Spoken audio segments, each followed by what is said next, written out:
So, what really was the role of the Dravidianists in the Indian independence struggle? That is a question that often gets skirted under the carpet. However, it is very well known how the Dravidianists and their ideologue, E.V. Ramaswamy Nayakar, had actively colluded with the British interests and always raised the separate Dravida Nadu bogie only because the Congress of the time would raise the independent India bogie.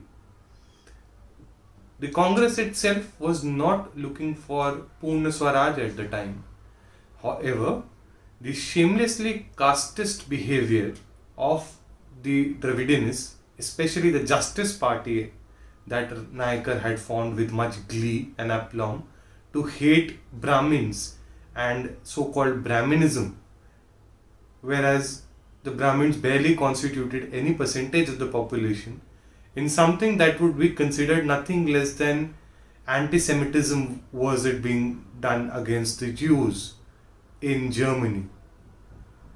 What we know for sure is that it was xenophobic in every sense and continues to be xenophobic in every sense and plays with the emotions of people only to uphold the very caste system that it claims to oppose, only to uphold the very discriminatory practices that it opposes.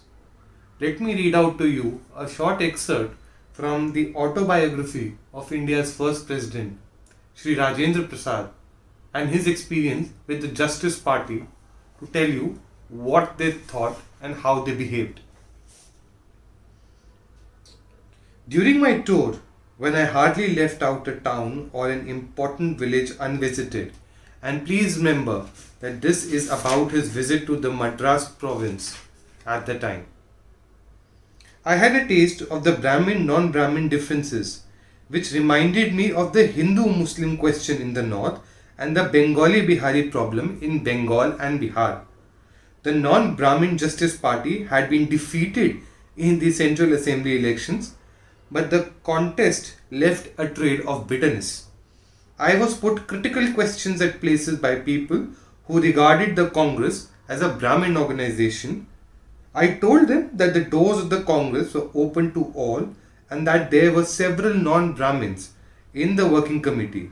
For example, Mahatma Gandhi, Sardar Patel, Acharya Kripalani and me. Perhaps my explanation made some impression on my questioners.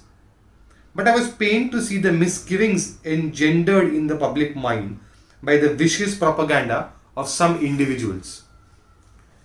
Still more interesting was the welcome given by a small party of non-Brahmins known as the Self-Respecting Party.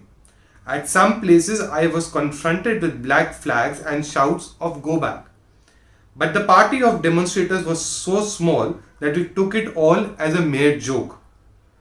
On one occasion, when I heard the shouts of "Go back" at a meeting, I asked how many people there really wanted me to go back. When I asked such people to raise their hands, hardly a score did so. My question and the response raised roars of laughter, and even the demonstrators could not help laughing with the rest. The meeting went on thereafter without interruption. Boorish behavior has always been the trademark of the Dravidianists of Tamil Nadu. It is not the first time that it has happened. They have not even spared women when it comes to obscene language or obscene behavior, sexist slurs being thrown very casually around, or for that matter, even derogatorily referring and demeaning women in public. I do not need to name instances or point out incidents necessarily because it is all in public memory. The problem is, will we continue to entertain such hoodlums in the political system in the name of keeping India united?